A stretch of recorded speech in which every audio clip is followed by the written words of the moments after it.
Non mais on va pas commencer. Sifflez, allez-y. Allez-y, sifflez. Moi, je ne suis pas socialiste et je ne suis pas au gouvernement, je suis députée européenne, d'accord? Et je suis écologiste. 3-4 minutes. Pourquoi?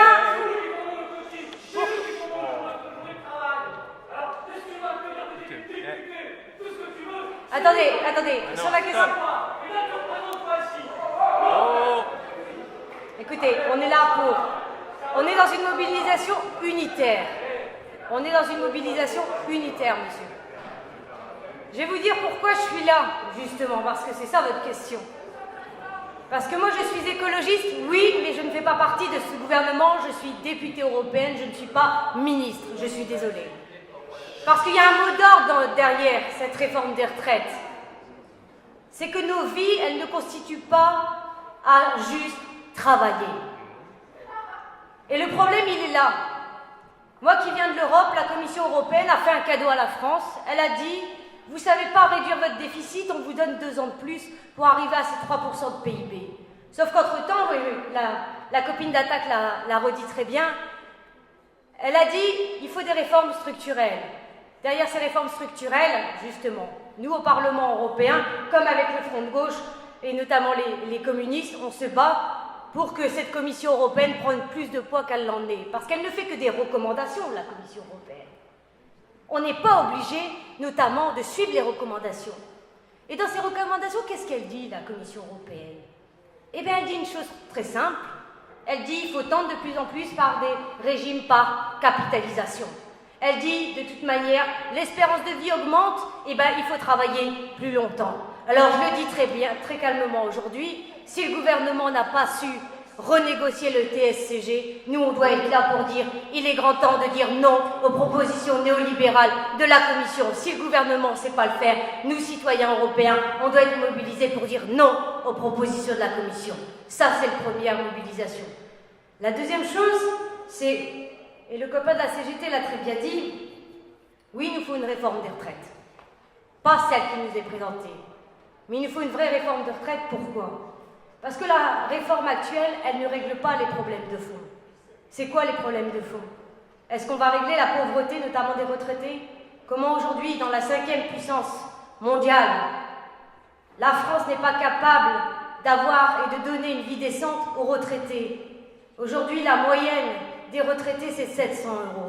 Qu'est-ce que vous voulez faire avec 700 €? Ça, c'est la première chose. La deuxième chose, c'est que ce système des retraites ne réduit pas les inégalités. Les inégalités, notamment, entre le fait qu'il y a toujours cette marge, 7 ans. À 60 ans, il y a 7 ans d'écart de vie entre un ouvrier et un cadre.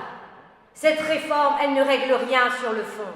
Et quand on regarde notamment le statut des femmes, comment se fait-il aujourd'hui que 46% des femmes n'arrivent toujours pas à avoir une retraite à taux plein, alors que 90% des hommes y arrivent?